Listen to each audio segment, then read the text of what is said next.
Assalamualaikum warahmatullahi taala wabarakatuh. Pertemuan hari ini yaitu melalui tentang sejarah masuknya Islam di Nusantara. Seperti yang telah saya uraikan di minggu kemarin, bahwa dakwah di Nusantara itu dengan melalui beberapa teori, ya. Ada teori Gujarat, ada teori Mekah, ada teori Persia, dan ada teori Cina. Kita bahas satu persatu. Yang pertama itu teori Mekah. Dalam teori Mekah, proses masuknya Islam ke Indonesia adalah langsung dari Mekah atau Arab. Terjadi pada abad pertama Hijriah atau abad ke-7 Masehi.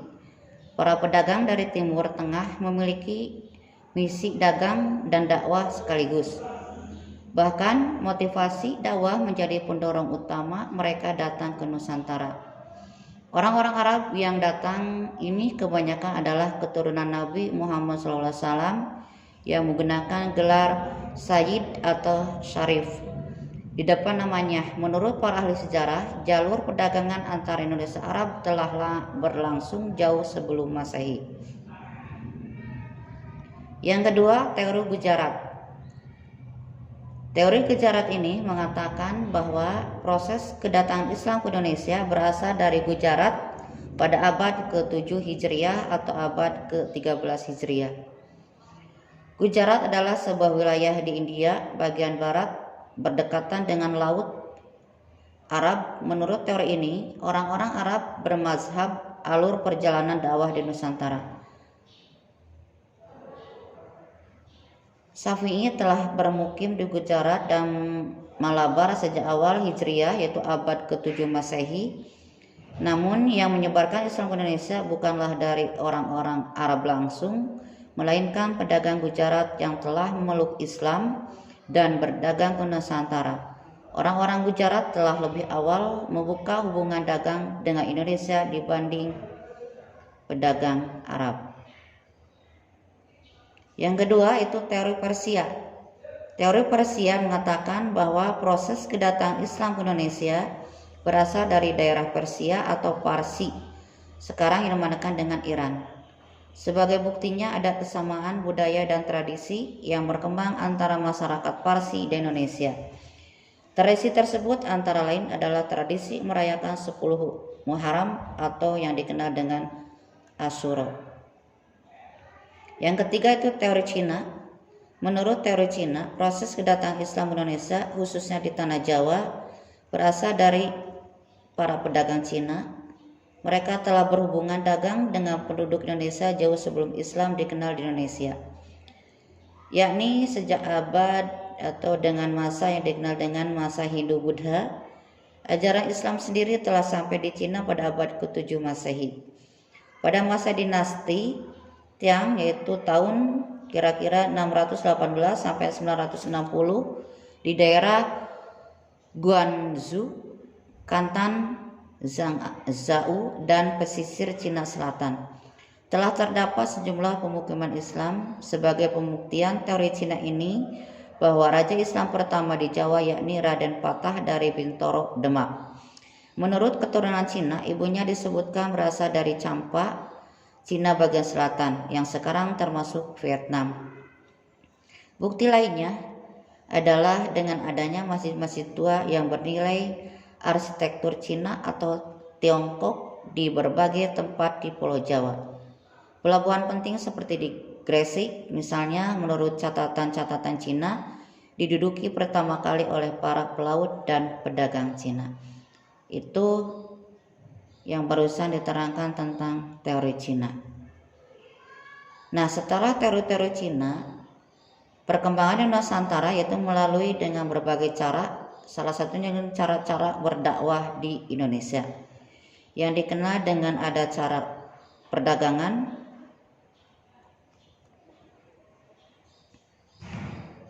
perkawinan, pendidikan, kesenian, sosial budaya, dan sebagainya.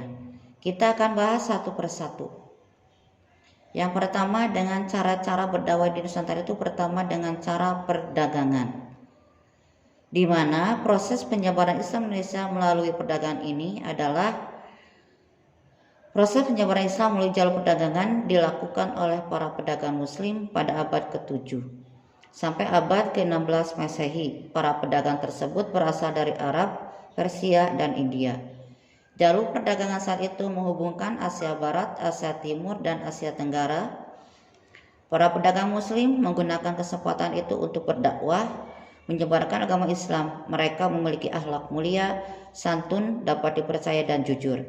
Hal inilah yang menjadi daya tarik sehingga banyak penduduk Nusantara secara sukarela masuk Islam.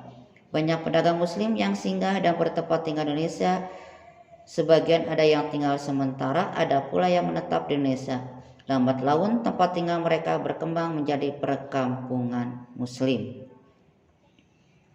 Yang kedua dikenal dengan sebagai perkawinan.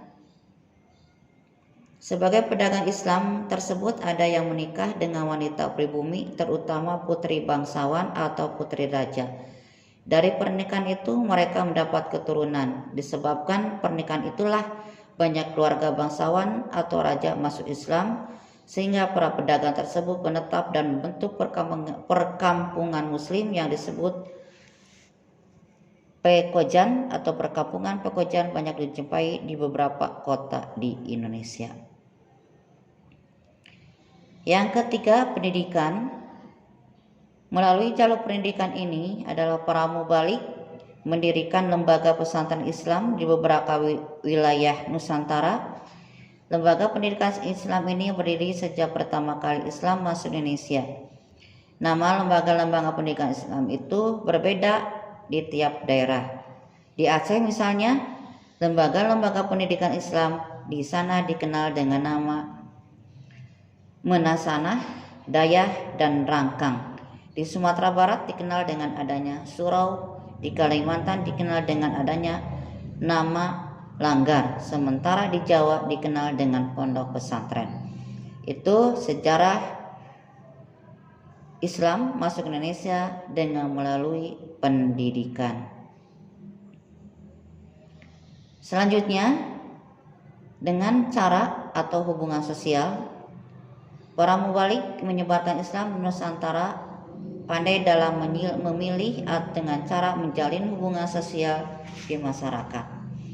Mereka yang telah tinggal menetap di Nusantara aktif membaur dengan masyarakat melalui kegiatan-kegiatan sosial dengan cara mereka silaturahmi, bekerja sama, gotong royong dengan penduduk di sana dengan tujuan agar menarik simpati agar mereka masuk Islam. Dengan sikap santun para mubalik tersebut sehingga para masyarakat di sana tertarik dan masuk Islam dengan tidak ada paksaan. Selanjutnya dengan melalui kesenian. Sebelum Islam datang, kesenian dan kebudayaan Hindu-Buddha telah mengakar kuat di tengah-tengah masyarakat.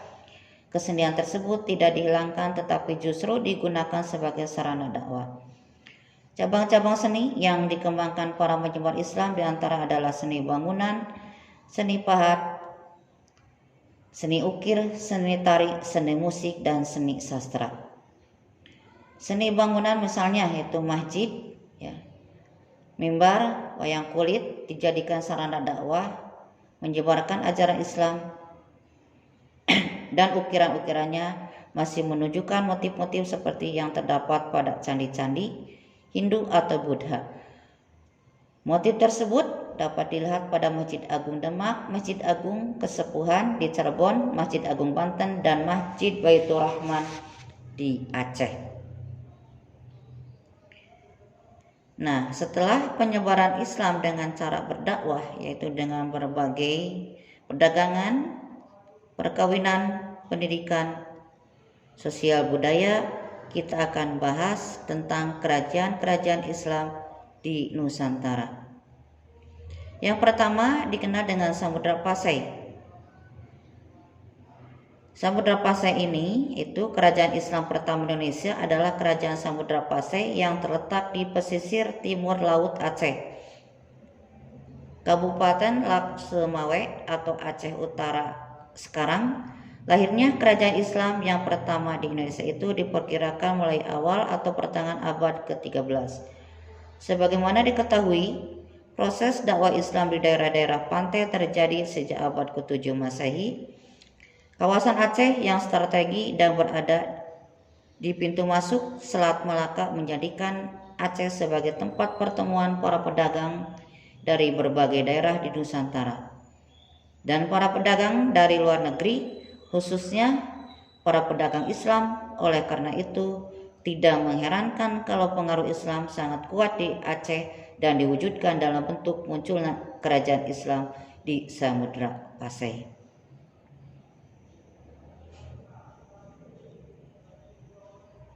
Sebelum saya menjalankan materi, ada yang kalian tidak pahami? Silakan diberi kesempatan untuk bertanya. Nah, kalau gitu sekarang mari kita lanjutkan lagi dengan dikenal dengan adanya kerajaan Goa Talo.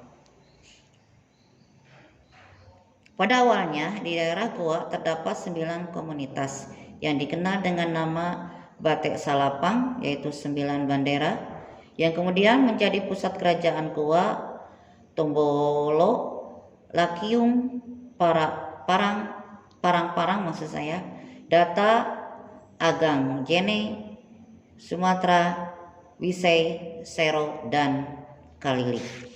Kemudian semua komunitas bergabung dan sepakat membentuk kerajaan yang dikenal dengan Kerajaan Goa. Kerajaan Goa sendiri adalah salah satu kerajaan besar dan paling sukses yang terjadi di daerah Sulawesi Selatan. Di Sulawesi Selatan pada awal abad ke-16 terdapat banyak kerajaan yang bercorak Hindu, tetapi yang terkenal adalah salah satunya yaitu dengan Goa Talo, Bone, Wajo, Sopeng, dan Luwu. Pada tahun 1605 Sultan Alauddin, yaitu tahun 1591 sampai 1639, Madari Goa masuk Islam berkat adanya dakwah dari Datuk Ri Bandang dan Sulaiman dari Minangkabau. Selanjutnya kita kenal dengan Kerajaan Ternate. Kalian tahu Kerajaan Ternate? Alhamdulillah, kalau begitu kita lanjutkan bahas dengan adanya Kerajaan Ternate. Kerajaan Ternate terdiri pada abad ke-13. Ibu kotanya terletak di Sampalu, yaitu Pulau Ternate.